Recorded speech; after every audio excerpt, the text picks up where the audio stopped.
malam. Ini adalah video pertama saya dadakan. Kita juga lintasan-lintasan pikiran yang ada di kepala saya tidak berbentuk catatan-catatan dalam secari kertas. Dia hanya tertulis sesaat dan kemudian membuat saya semacam dihantui. Tadi saya membaca artikel tentang kejadian terkini konflik Amerika dan China. Tiba-tiba ada sebuah pertanyaan besar di kepala saya. Sadar atau tidak sadar, teori-teori konspirasi menjadi semacam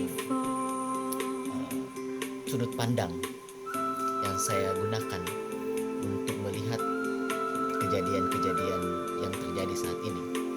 Apakah betul, pertanyaan yang paling pertama, Amerika dan China yang sekarang ini sedang ancam-mengancam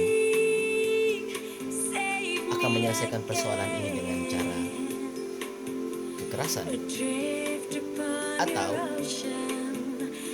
apa yang dilakukan oleh Amerika saat ini hanya manuver Trump agar mendapat kembali kepercayaan rakyat Amerika sehingga dia bisa menjadi presiden. Tapi apakah sesederhana itu? Atau konflik ini sengaja diciptakan oleh orang-orang tertentu di belakang di Amerika Serikat yang selama ini menikmati kue besar Amerika,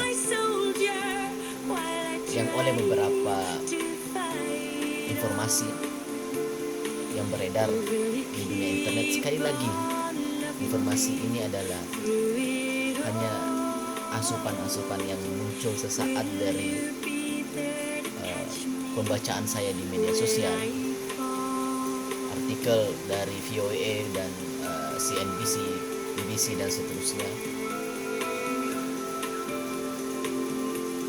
Ada semacam kegamangan orang-orang yang selama ini mendapat kue besar Amerika, yang kemarin berkuasa saat Presiden Obama menjadi orang nomor 1 Amerika. Di zaman Trump ini mereka tidak mendapat kue sebesar itu. Akhirnya kepentingan China dan Amerika yang selama pemerintahan Obama adalah kawin mawin dengan bahagia, itu menjadi tidak menemukan tempat yang nyaman di pemerintahan Trump. Akhirnya sebut saja elit global ini dalam teori konspirasi, sekali lagi dalam sudut pandang konspirasi, adalah orang-orang yang kemudian mendukung secara penuh kepada China, karena kebanyakan dari pabrik-pabrik Amerika yang tahun 90-an itu dipindahkan ke China. Itu adalah hasil kebangkitan Cina. Saya banyak buku yang bicarakan itu. Bang Irwan juga salah seorang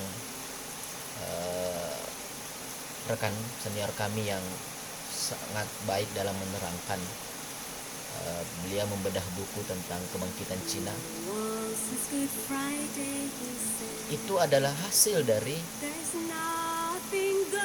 pemindahan modal Amerika ke China dengan memindahkan beberapa pabrik-pabrik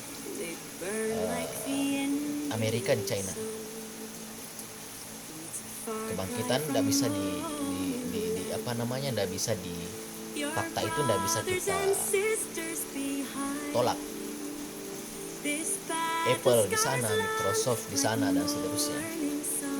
Itulah menjadi cikal bakal kebangkitan industri elektronik China yang kemudian belakangan di zaman Trump, sekali lagi di zaman Trump, di zaman Obama tidak pernah terjadi, adalah sengketa yang terjadi antara Huawei dengan Amerika. Ini padahal Huawei itu sebelumnya dididik oleh perusahaan Amerika secara tidak langsung. Jadi saya dapat telepon dari istri, saya jawab dulu ya.